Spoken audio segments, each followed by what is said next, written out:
We are back and ready to go with our first match of the day. And, if you've been with us all weekend, you'll have noticed they are not the shortest days, shortest broadcasts in the world. But today we only have 3 matches. So honestly, if you've got the time, stick around because it is very watchable and you don't want to miss these ones. They're 2 semifinals and, of course, the finals to decide who takes that first week top spot. So just important, if you do have the time, we aren't going to be going on for 10 hours today, because Bunny Hopper didn't make it to top 4, but we do have these matches to go through, so very, very worth it. We have Jarla versus xBlyzes kicking it off. Double priest bans, so also, I'd say, back to standard so far here for this weekend, the way it's been going. The priest ban, the warrior mage, druid as the 3 decks.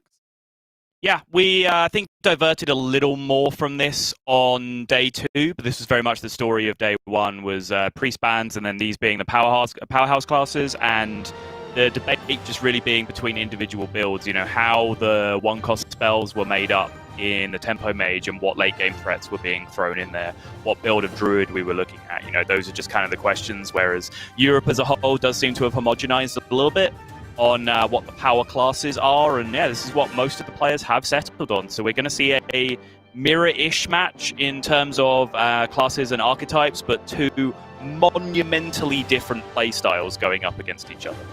Yeah, Jarla, maybe along with Bunny Hopper, known as 2 of the slowest players we have in the European region, and xBlyzes definitely already making a name for himself as one of the fastest. But for me, again, talk about builds. All these builds are quite similar, actually, between these 2 players. They're both playing Survival of the Fittest Druid, although with, some odd cards here and there different, because there are some spaces to mess around with that deck. Same with the Warrior as well. I will say, since we've talked a lot about Warrior over the course of this weekend, neither are playing the build I've been most impressed with. I think the build we saw from RDU and a couple of other players, the Turbo Warrior build with the Wrench Caliber and all the buffs that go with that, to be able to just really cycle, not only hit face hard, but get so many bombs in the deck, has looked like it's done more of the job that this general control-ish version wants to do more often. But we are going to be going into the Warrior on the top for Jarla. Xbylyzes on the bottom on that Druid. But do you agree? Do you prefer the Turbo Warrior, or?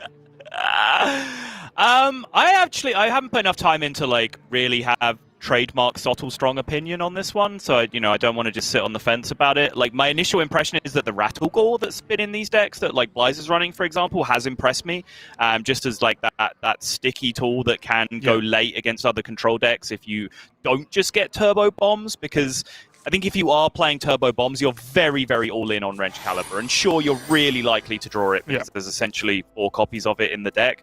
But I think maybe this slightly slower build has a better plan B all around, but I'm not really sure. I'm not going to put my neck on the line on this one because I just haven't had the time with the decks just yet. It's something that has impressed you is xBlyzes not only playing fast, but mulliganing faster when we can even see what cards he threw away.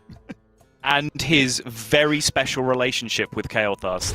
Those name a more iconic duo based on week 1 of Hearthstone Grandmasters. Oh wait, you can't. Yeah. Though, as we are starting to get into this game, it already feels like an uphill climb for Jarla, doesn't it? Because obviously we can see xBlyzes' hand, the Overgrowth, Guardian Animals, the KT, as you mentioned, with Coin and Innovate as well, to be able to proc it. And yes, Bladestorm exists, but that is not that great versus Guardian Animals for Druid, because unless they have the exact same 2 minions pop out, the health differences do change around a little bit with a 4, 5, and 6 health beast. Right. This will break xBlyzes chooses to bump the 2-1 here with his hero power, which suggests he's now intending to hero power again. This turn, he's not coining Overgrowth. He's going to full greed because of the Kael'thas, which does make sense. If you look at the curve, he has maximum opportunity now based on his hand, and especially with that Ironbark draw off the top, to ramp naturally to 7 with Overgrowth, and then have a 2 or potentially 3 proc Kael'thas turn with the coin, with the Innovate, with the 0-cost spells, and the 2 Guardian Animals currently that he has in hand. Pretty sick. It is, and also really, Jarla's doing a good job, right? He's had some minions down early, he's got the Wrench Caliber, but honestly now, this is just going to kick off next turn as long as xBlyzes can survive, because yes, he can go double Guardian Animals, but between now and next turn, he might get Survival of the Fittest, and then we're really going to have a conversation, Sol, because that is going to be a very interesting choice is if he can only go 2 Guardian Animals or 1 Guardian Animal Survival of the Fittest. He might get Overflow, in which case he might be able to play his whole deck next turn. And there's additional factors here because, you know, his Guardian Animals will draw him additional cards because he's going to draw Twilight Runners, which then attack. Right. The problem is, you know, as soon as he invests into the Kael'thas, it then becomes a little bit more difficult to ration out mana on spells. But if he's able to pick up more 0 costs and more payoff cards, like that Survival of the Fittest, like that Overflow we were just talking about, this could very well be a 3-4-5 proc Kael'thas turn. But he is playing against Warrior, so that level of all-in isn't necessarily powerful or advised. Because, you know, risky skipper Lord Barov can basically make a mess of everything that you do in that one turn, regardless of how powerful it is.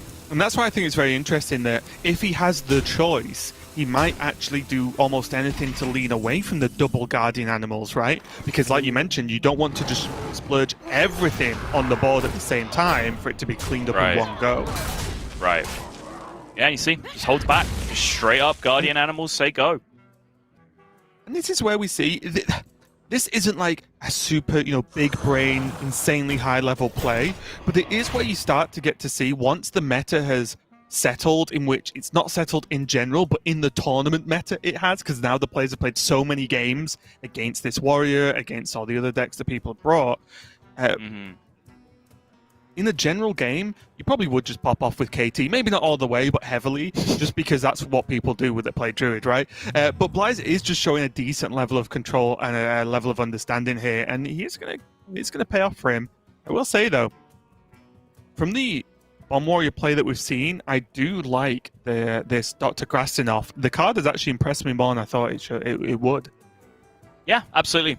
I think, you know, looks kind of playable in Warrior and Rogue right now, which is kind of unique for the dual class cards, right? To actually be seeing play in both of the classes that they're being designed for. It's very interesting to me. As was Jarla's previous turn, by the way, where he chose to drop his Skipper for Battle Rage purposes when he did have Lord Barov in hand. You know, just as I was talking about how Skipper Barov is just such an insane clear for everything he has. Right. He does. It's still currently, on that turn, have Shield Slam insurance policy, because he had the bit of armor to be able to Barov and Shield Slam, which you can usually do by just armoring up anyway, as an emergency switch, so perhaps that's what motivated it. He also had Blade Storm as well, right? And it's definitely heavy on the resources, but it works, right? Like Barov and then Blade Storm will get that job done. Very fair. For a second, I was like, did he just Ironbark that Krasnov? It's like, Blyze plays so fast. It's so hard to keep up with sometimes. Yeah, and you can kind of see his philosophy on the matchup, right? Like, he literally did proc his KT that turn and just chose not to play the KT and the Guardian Animals. So you can see he's insistent on taking this at least a little bit slowly and wait for the ultimate payoff for that Kael'thas, which is the Overflow or the Survival of the Fittest. That seems to be what he's keeping that card for. And when I say keeping it, I mean keeping it in his hand and keeping it in the mulligan, at which he's doing both. So, you know, it might seem weird to say I'm going to hold on to my Kael'thas in this matchup until I have a 10-mana card to play with it, but you know, that's just the power level of the card overall. And that'll be nice for to a certain extent for Blyze to see now. Obviously, we'd rather there be no AoE removal from Jarla, but with the double brawls, the Blade Storm, you know, the Barov, it's going to happen. And really, it just comes all the way back down to basics of don't play into Brawl against a Control Warrior. That's basically what Blyze has been doing all game. But now he does have the payoff of the Survival of the Fittest, and this means he can get off, pop this off pretty easily and still have some follow-up if he wants to as well. Is this necessarily worth it? I'm kind of interested in this because obviously he could have kept popping off and gone Guardian Animals, but the issue there, his Guardian Animals is guaranteed him double Twilight Runner right now, but they don't get to attack because there's nothing to rush into. So he could have just like innovated the Survival of the Fittest that turn and tried to like Giga pop off with Kael'thas when he has something to rush his Twilight Runners into to draw more cards. But I mean, He played an 8-11 this turn. It can't be that wrong, right? The more I look at it. And that's it. He's seen Barov. He saw Blade Storm. He's seen a Shield Slam. Like, maybe this 8-11 just sticks and, and nearly kills Jarla. I think actually playing it is pretty reasonable here. Yeah, it's fair. Ooh, yep. Oh, Blyze has no second thoughts, does he? Nope. I looked at Swipe and was like, yeah, it's probably Swipe. But I normally take another look. And Blyze is like, no, it is Swipe. Next. Oh, the Hydra. The Sarah. The bomb. Okay, we stopped him. Yeah, we're not doing that anymore. Dead meme. Okay, Savage Draw.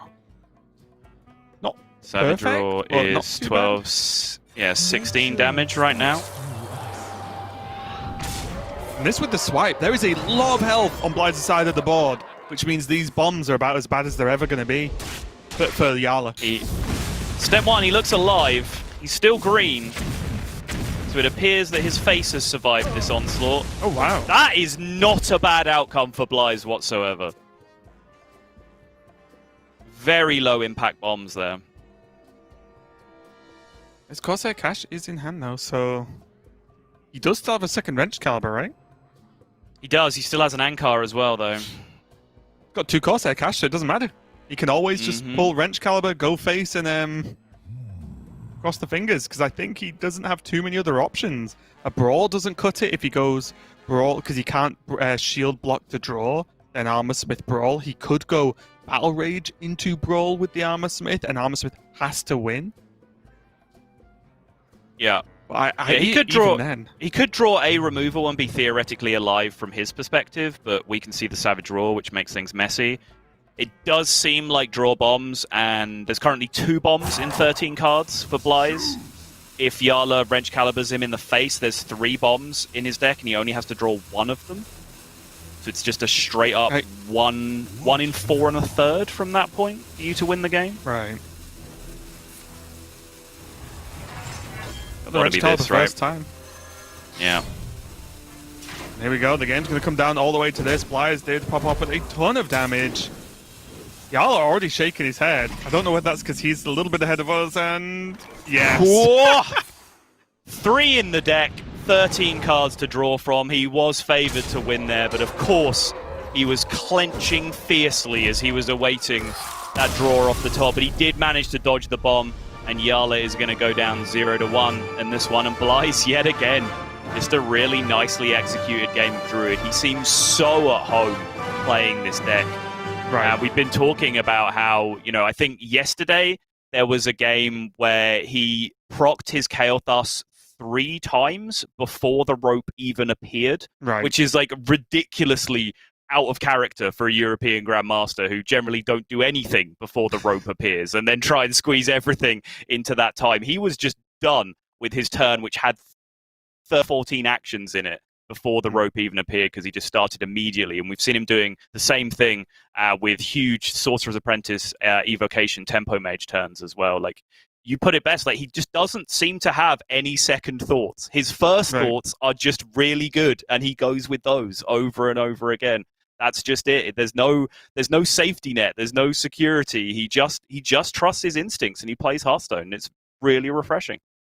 Yeah, and we've not even seen it only with Druid either. We've seen it with when he's been playing Mage. He's done similar turns with just evocation, choice, go, next, move. And it's very refreshing to watch. And again, some might just say that, like, it's rushed, you should use all your time, which, I'm sure both of us have said in cats before where players look like they're rushing. But this isn't why he's rushing. He's just playing at his own pace. And the amount of times he has won games of Hearthstone in the past 12 months or so, I don't really think he needs to think about that, right? I think you said yesterday, just if you're comfortable at a pace and it is working, why overthink it? Why change, right? Yeah. We're moving on to the flip side of this matchup now. Jarla is going to be on the Druid and Blyze is on that Warrior.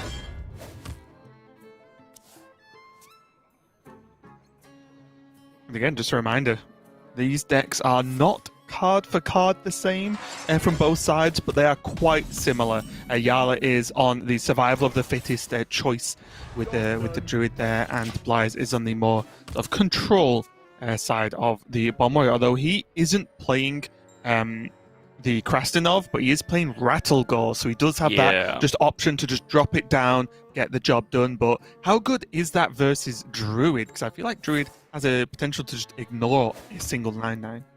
It depends. I think if they don't ramp too quickly, then Rattlegore can actually be very effective. You know, if you get to 9 mana by the time they've only been at 10 for maybe 2 or 3 turns, then I think Rattlegore can actually be a big threat to come down, because you say they can ignore it, they probably can't when you've pushed them down to 15 health or so with, you know, wrench caliber swings and bombs in the deck and all of that kind of business.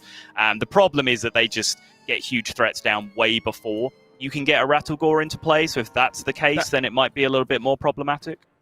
That's it, isn't it? The big deal against Druid is Rattlegore costs 9, and as Warrior, you do not get to play ramp, is the problem, right? Yeah. Jarla here already took longer on this decision than Xbyzes took in all of his decisions in the previous Druid game. I would say definitely not the worst card I've ever seen chosen, mainly because it is just a few extra waves of threats, and with double guardian animals already in hand, Jarla is going to be able to just dump a lot of stats on the board and maybe run just a little bit dry, potentially. What more can I ask for?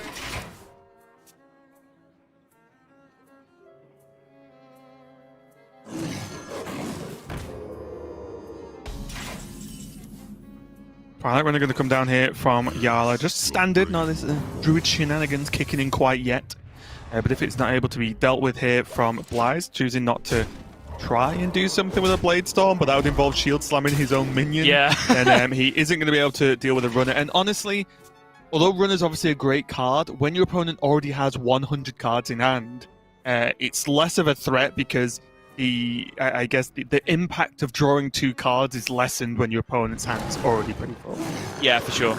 There's a lot of matchups where you kind of feel really scared to play a Twilight Runner out for tempo like this, when you just actually have to play it from hand without rush. Warrior is one of those matchups because of Blade Storm, but I think it's good timing from Jarla to play it into a board state that already had one smaller minion on it, like you were describing, because that really does take away the cleanest way to deal with it, because they're not just going to like tempo 50-50 brawl your Twilight Runner. I don't think that's a play too many people are going to make. So you know, the Blade Storm disruption is a pretty strong tool for Jarla to take advantage of there.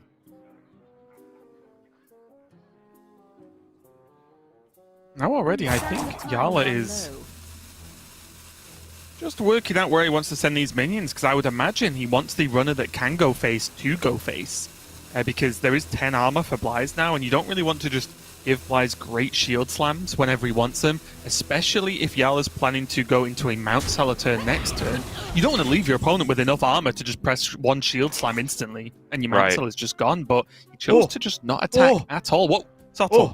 Dread Raven. The Dread Raven death rattle here is the nightmare. Any 4 health beast dropping off this.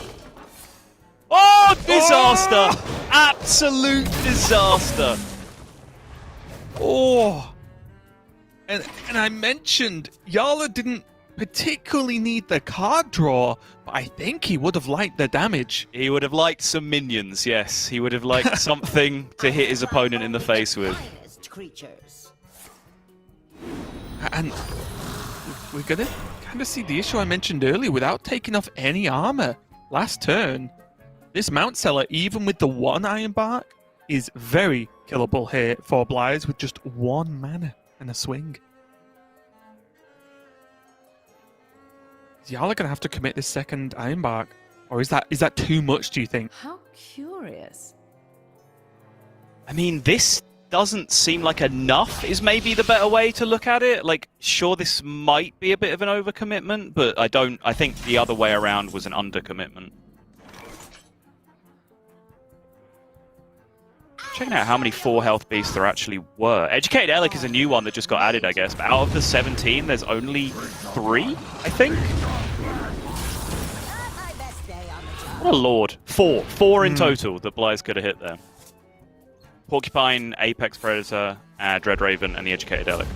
Yeah. And look Pretty at insane xBlyzes, you know, outcome. xBlyzes may as well play Broom in this deck because he's cleaned this board up pretty nicely here.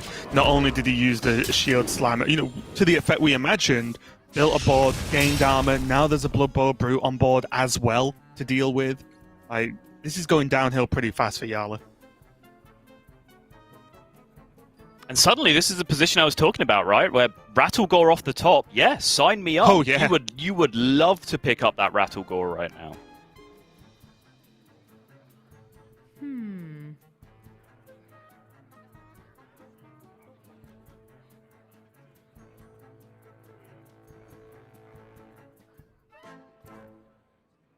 Right now, we're pretty much watching the outcome of when Druids don't have access to their superpowers, right?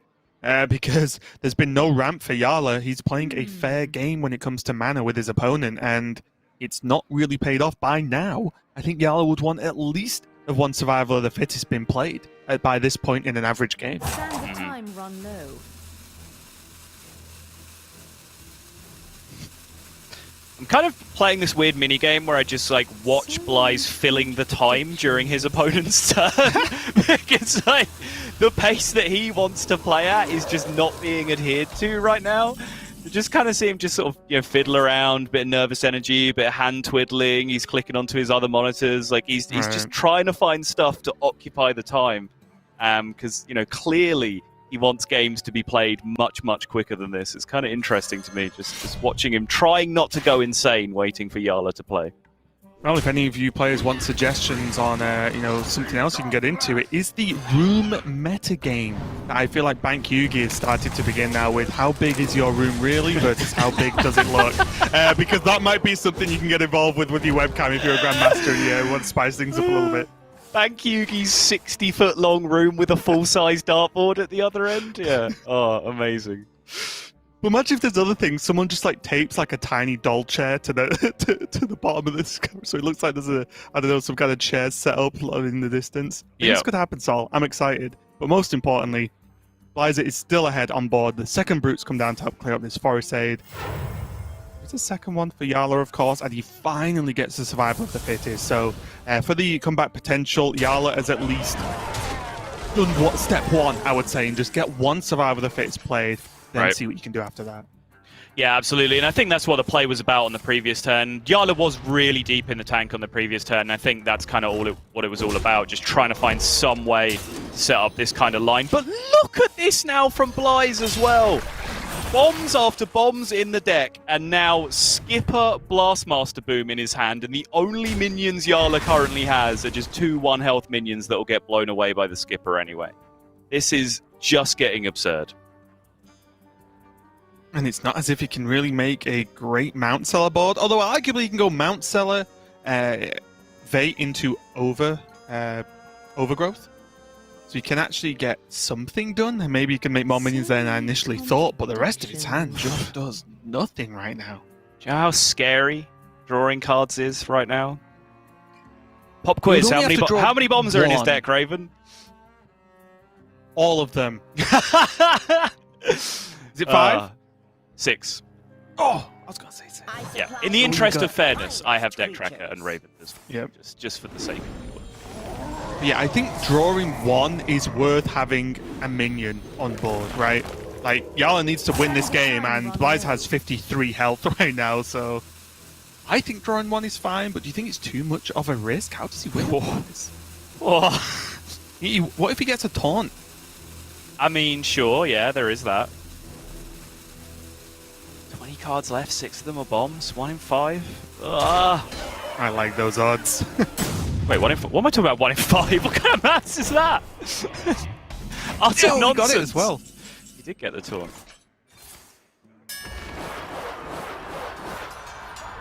And now xBlyzes just going, and no point risking it with the boom play, because there's so much health on board yet again that it could be a little bit rough.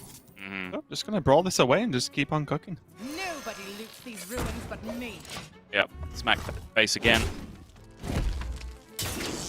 Bombs just becoming more and more likely. There's one. Jarla's cards are still green, so I don't think the second one is coming. Nope. He's safe. Picks up the Lightning Bloom instead. But does it matter? Very The little. cards he has in hand just don't really achieve anything. As you mentioned, Ysera, great. Overflow, great. But they draw cards to be effective, which means you just get closer to those bombs, which are going to kill you anyway. Yeah.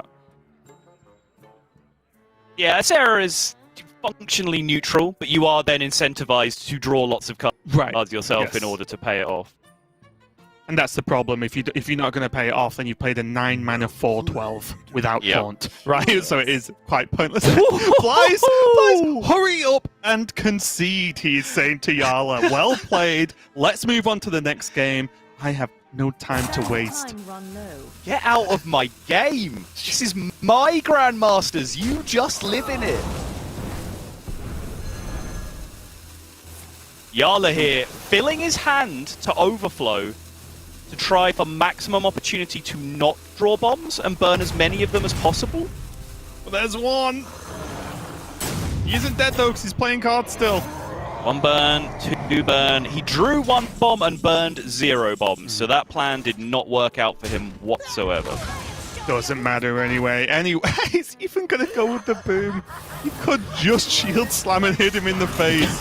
So Xbyzes is okay to take the time he wants when it's his turn, but not when it's his opponent's. That is going to be game number 2. Xbyzes takes it, and he's only now 1 game away from victory. A shakeout from Jarla, as he did not really get to play that game as much as he would want, but you do wind all the way back, and that turn where he could have got an attack in to reduce some armor down, draw some more cards. Obviously, a little bit unfortunate that the beast created had 4 health, which made Bladestorm clear, but that can happen. That is something that has to be considered, and maybe just attack him with the face with one of them. You get something, right? You reduce that armor down a little bit, negate some shield slam, draw some cards, and then if the clear happens, it happens, but you achieved something. So, rough game overall there for Jarla. He's still got a chance to come back. Yeah, I don't think I can be critical of Jarla's decision on that turn. His hand was so full that the card draw wasn't really that viable. Right. Like, drawing a whole bunch of cards wasn't really going to help him out in that situation anyway, because then his bomb draws at the end of the game would end up being like 70% to draw a bomb every single turn, as opposed to the 1 in 3 or whatever. Like, I think you just have to say, unlucky. It was like a 1 in 3, between 1 in 3 and 1 in 4 to get a 4 health beast there off the drop, and he just low rolled and just got Bladestorm cleared. That's just kind of what it is. Sometimes Hearthstone be like that. Yep, sometimes it does happen, but Jarla is not out yet, and if yesterday is anything to go by, these players can take a series all the way to the final game, but if Xbyzes values his time, which I think he does do by the looks of those emotes, it does mean he's going to be aiming for that 3-0 quick sweep of Jarla. But we are going to go to a very quick break before we get into our next game, so don't go anywhere. We'll be right back to continue Xbyzes versus Jarla.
Welcome back, everyone. We are going to continue our match between xBlyzes and Jarla.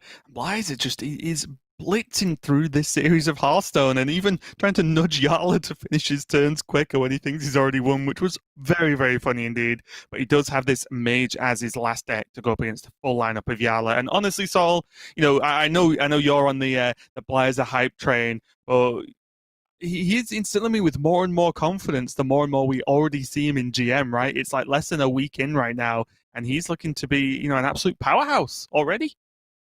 I mean, the Jesse Pinkman, he can't keep getting away with this, comes to mind when it was the xBlyzes, because, how much, there is a certain element where you can watch his games, be like, he's just drawing Kalthus every game.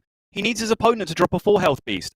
And it drops a 4-health beast, and he just gets a clear. Like, the stars do seem to align when xBlyzes plays Hearthstone, but there's no way, with the sample size that's involved and the success rate that he has, that you can put it all down to that. Like, he clearly has to be doing something right. But, this is what we have now in Grandmasters, is a very long format, multiple weeks of Swiss into a round robin, into a playoffs. Like, if xBlyzes can come out of this first season of Grandmasters with a strong performance under his belt, which he is well on the way to getting to, then I just don't think there can be any more questions.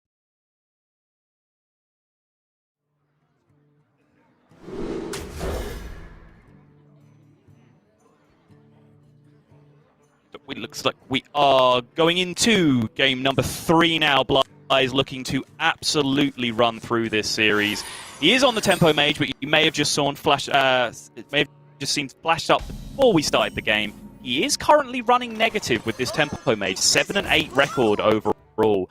And as I said, he has looked very, very comfortable on executing some of the high APM complex turns. He has looked very smooth getting through all of those. But I do have 1 or 2 questions about macro game plan decisions and, threat partitioning and all that kind of business with this deck that might be contributing a little bit to his somewhat weaker record. And he does have one of the trickier matchups to navigate, in my opinion, to deal with here up against the Bomb Warrior. Yeah, definitely. It's really tough, especially when you consider, all the armors involved and just the great removal, quite honestly, in which the Blade Storm does so much work against Mage because they're all kind of just small minions. Help of a Risky Skipper does some great work as well. So it is going to be an uphill climb, but already he is going for that tempo approach, right? And I imagine just knowing xBlyzes will just drop down the Shemvala and try and stick that to just really apply this pressure. Do you think that's the play, though, or do you think he needs to take it a little bit slow now that Cram Session is available? Yeah, I'm looking at trying to line up a Cram Session here for sure. Primordial Studies to open and then see what you get. There's potential. Oh, that's pretty juicy. Might just coin that out straight away. So to finish the initial thought, if he Primordial Studies hit another lab partner, he could drop the lab partner and then still hit the Cram Session, but there's a good chance he needs to end up using coin there anyway. So I think being given the Astromancer, he might as well just drop Astromancer, coin out the Cram Session straight away. And now his curve is looking pretty solid from here, honestly. Should be able to have one more decent minion development turn using the Primordial Studies on the follow-up. And from there, he should curve out pretty nicely. Both Jandis and Raz, both in hand. And then by the time he's got through those threats, hopefully he will have lined up a decent Mana Cyclone turn or a decent Shemvala turn for himself. So I think his next 3 or 4 turns are looking pretty solid. Yeah, it's really nice, isn't it? And the fact that the Raz and the Jandis do quite different things. And the fact he has both of them available to him in the near future, he can just pick the one that's most relevant to that spot in time and have the other one as the backup. So looking pretty good overall, but there is this resting off in hand. There is a rush minion that can next turn, for example, just take down one thing that's just directly in the way. But also just these Corsair Cash means these weapons can keep rolling too as and when needed.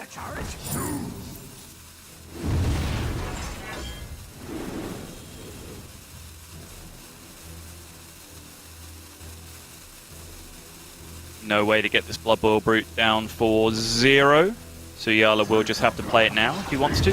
This is important, though. This is a really key tempo swing for Jarla to have. Because as I was saying, if he just kind of sat back and took control turns for the next 2 or 3 turns, he might just find himself in trouble because xBlyzes' curve is so strong from here. Right. So the fact that he was able to hit a tempo swing does mean that xBlyzes finds himself on the back foot a little bit, which is actually very, very important.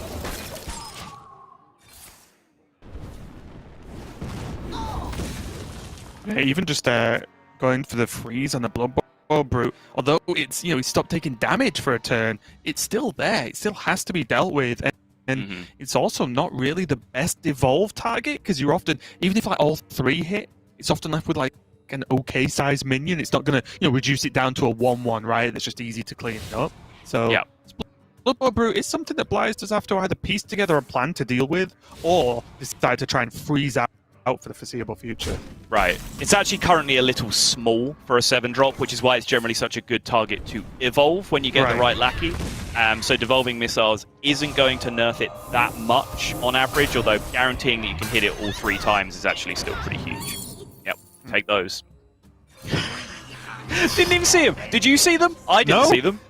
What's worse is I didn't see them, and I tried to see them. I looked for it, and then it was just, nope, there's just already an evocation. Done. Next. Although this is starting to piece together quite well, though, isn't it, for Jarla? He has the time to just play the Wrench Caliber. Then he does have that Krasinov. He has a Brawl if BlyzE goes, super wide as well. And just a reminder, if you didn't catch much of yesterday, BlyzE isn't playing a Conjurer's Calling in his list, naturally. So he does just have those 2 Mana Giants, and that's it. There's no Conjurers. So it's just that little bit scary where you can't guarantee multiple waves of threats as often as other mages do.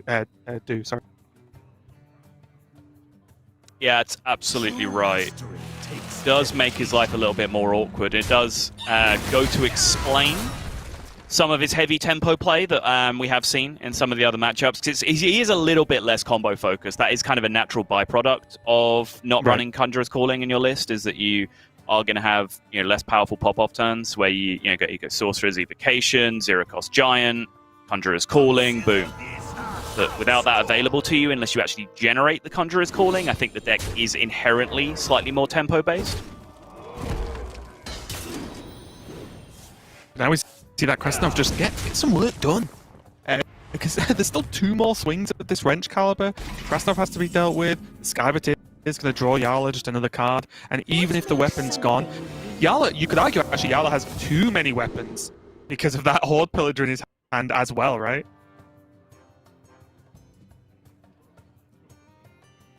Primordial Studies into Explorer right now. It's a battle cry. I'm not going to talk about the mind games with this Pixel. Okay. I don't want to be laughed at anymore on there by the Asia Pacific casters. To be fair, that was quite funny. Yeah. But there could be a... No, I'm joking. Yeah, though, Jarla does have to decide whether how aggressive he wants to be, and by that I mean if he wants to keep swinging this weapon, say, to face and use his removal tools that he has available now, or whether he really wants to stretch this out and swing the weapon into the Harrison to kill it off, and then try and continue in a bit more of a slower fashion. Because I honestly don't know which one I prefer. Do you want to play a slower, longer game versus Mage, or do you think Jarla should try and just wrestle control of this board quite aggressively? It's kind of Bomb Warrior 101, right? Where you kind of have to assess whether you have, let's call it like long-term lethal in the state of the game. If you do, then you can just start using all of your removals in your hand to just maximize all of your damage to face. And then, you wait, and on average, they draw 3 or 4 bombs over the time that you've calculated you can stay alive, and they die. If you don't think you have that, then you might need to play a little bit more control-y with your weapon swings and stretch out your removal further in order to gain extra turns so that you do have lethal. But that's just kind of the crux of the deck. I think that's the really important skill that you have to go from being like a 50% win rate Bomb Warrior player to a 60% win rate Bomb Warrior player. Yeah, and this is the play I really liked to see from Jarla there. Because he is in control, he can use those removal tools, like you said, because every single swing to face for BlyzE is getting more and more of a problem, right? He doesn't have good ways to deal with this, and this game can't keep going like this, or he will just lose.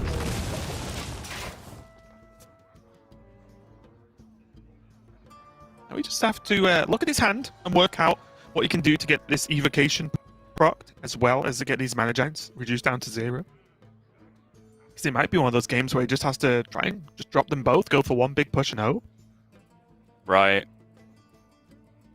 What now? It's getting very close for BlyzE. Those 16 cards remaining, 3 of them are currently bombs, 4 of them will be bombs after this swing.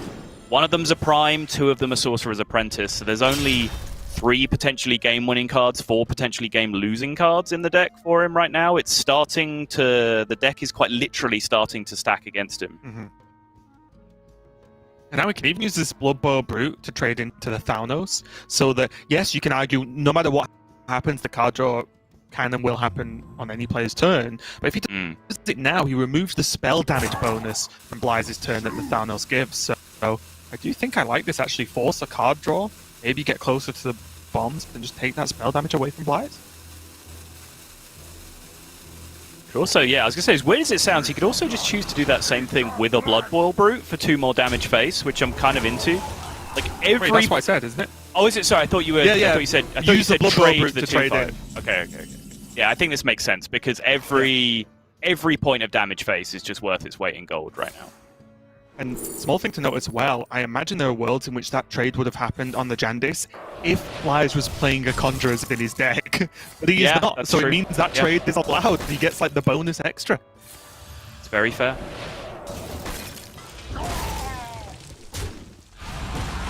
Yeah, this might be the turn where we see a cycle. Missiles... Wait, yeah, Missiles Second Ray, Giant Cyclone. Mm-hmm. Yeah, that's a turn. That is certainly a turn of Hearthstone. Yep, sets up for the Shemval into Evocation, or just flat Evocation from the start, depending, but... Whew. Okay, well, you need to put a Conjurers in your deck if you're just going to generate one anyway. Interesting. So I think the only argument, I think, to playing second Giant here is that you might generate a Conjurer's Calling. So he kind of hedges here. He plays 1 Giant to make room in hand. Then he plays the Cyclone. Then he sees if he generates any payoff for the second Giant, and because he did, he holds into it in hand. So I don't think there's any argument not to play it here, because Brawl isn't one. Your board is better against Brawl if you play a second Giant, because you're then 67% big threats to small threats. Barov is an argument, I guess, about playing both Giants at the same time, but I think this is largely a hedge to see if he got some kind of payoff. I think it might be more than that, right? Bladestorm, because if Jarla just kills the 2/2, I mean... then the Bladestorm kills the 2 Giants as well.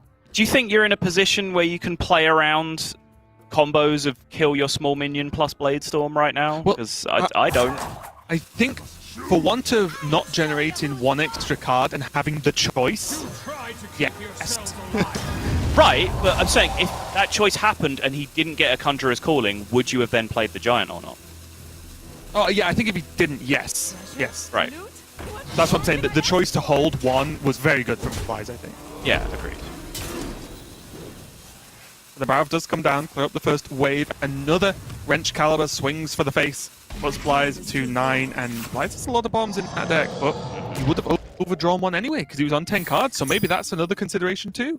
I think he might have done any... I think he had enough Cyclone spells that he would have refilled his hand anyway. I think. I'm not 100% sure on that, but yeah, it might have been a consideration too.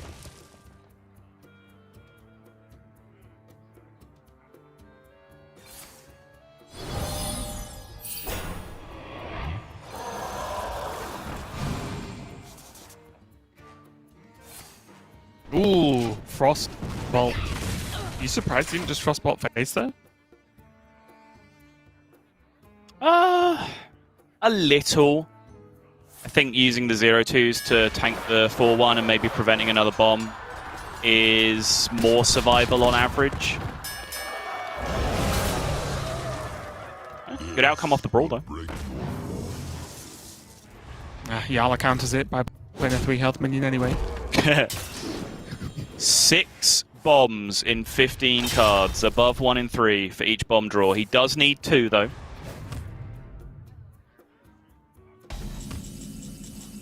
There's 1.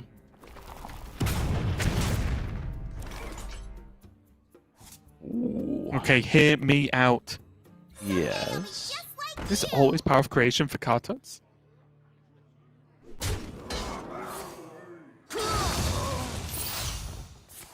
So did you say... Oh, why Sorry, do I did even you- question Blyze? Why do I even bother? Sorry, when a you waste of said time. when you said power of creation for Cartoons, is what you meant Conjurer's Calling for Walking Fountain? Yes. Yeah, I mean, why do I even bother? imagine it's just bomb off you pass bomb game. Yeah, I mean, it's likely a formality because, you know, second wrench caliber, brawl in hand, like basically all the tools that Jarla needs to be able to pick this apart. You know, xBlyzes has had some pretty nice outcomes in this late game with the evocation giving Conjurer's Calling, the Conjurer's Calling giving Walking Fountain. Obviously, those are insane, but he just did it all too slowly, I think, in the matchup, and it's all become pretty much a formality at this point. And maybe to a certain extent, cards actually would have just been way better anyway, right? As long as you don't die on that follow-up turn, if they're killed off in any way, then they will heal more than the Walking Fountain has healed so far. That's true. I think overall game plan wise though, Walking Fountain is a better out because, you know, you say this wasn't an 8-1, say it was just a 7-7, like a minion of reasonable size for an 8-drop. You just represent so much more pressure than, you know, Power of Creation into Kartu that you actually end up, you know, trying to win the game as well, which is a big deal. Jeez, he is dodging. He is dodging. Now. It's got to be power now, yeah. Yeah. Agreed. Okay.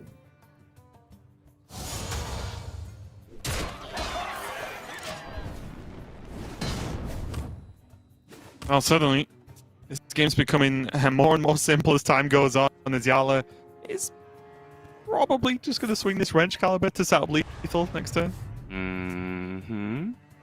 Secret is still to be factored in, though, for Jarla. He has ruled out a few things, but he has not ruled out hitting face secrets yet. So this could be Ice Barrier, in which case, for a small period of time, a Wrench Caliber swing to face is actually keeping xBlyzes alive longer. Over a long period of time, it is killing him quicker, regardless of what secret it is.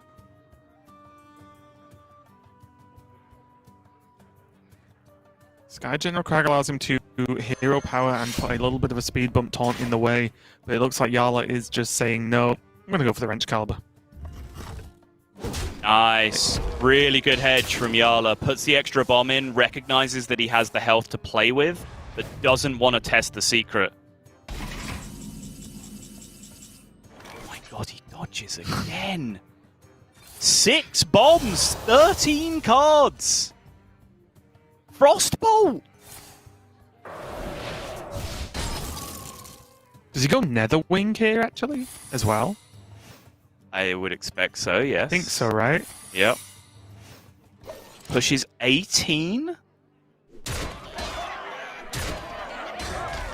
He's not going to do it, is he, Sottle? Is xBlyzes going to win this game? He has lethal set up. He is technically favoured on this next one turn not to draw a bomb. He's enormously favoured to have been dead by now, but for this one turn it passes back to him. He is technically slightly favoured not to draw a bomb. Hello? He also has Rolling Fireball. Yep. So even if a taunt comes through, he has Pyroblast as well. So, you know, he has multiple ways to get through some little speed bumps that Jarla could potentially generate from xBlyzes' point of view. He's got the Pyroblast to make up some damage. He can roll in Fireball through some taunts if they come up. So he can, like you said, it is likely that he can get there next turn if a bomb does not go off right now. Oh. 7 out of 13 times he wins, 6 out of 13 times he loses. It's that simple at this point. I do not believe it, Ray. I actually don't believe it. No one can stop this man. You are looking at your 2020 world champion. There is no other way around it.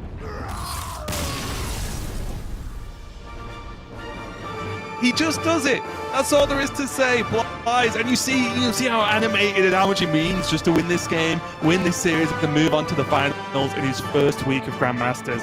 Absolutely huge there. And Jarla, I think, fairly disappointed, and he probably is fair to say Jarla's like pretty disappointed with the outcome of that series. There were a lot of things that went quite wrong, or I guess quite right for xBlyzes, or quite wrong for Jarla, but you can't take it away that, as you mentioned, just watching xBlyzes, is this just what he does? Regardless of how good he is at Hearthstone or not, does he just generate these kinds of crazy games? I'm speechless, Raven. Like, honestly, what was that game of Hearthstone? How many bombs did he have to dodge? like I said, 7 out of 13 versus 6 out of 13 at the end. He was favoured for that one last draw, but there was every draw before that where he had to not draw a bomb as well, with 4 and then 5 and then 6 bombs in his deck, with 14, 15, 16 cards remaining. He just kept dodging bomb after bomb after bomb. Hit the Conjurer's Calling from the Evocation, hit the Walking Fountain, which technically didn't impact the game because he had more than 4 health spare to play with, and I think he ended up only healing for 4, but like the amount of insanity in that one game, and the amount of insanity that we've seen in Bly's series, just throughout Grandmasters week 1 so far is completely ridiculous. And he's going to be in the final. What a lord! I mean, and the big deal here is, yes, it's not the whole of Grandmasters, of course. We are only on week 1, but each week, for the first 3 weeks, we play a isolated tournament, right? From start to finish, we crown a winner of the week, and that is the person who effectively won a tournament. So if Blyze now is in the finals, going to await the winner of RDU and Psycho. If he wins,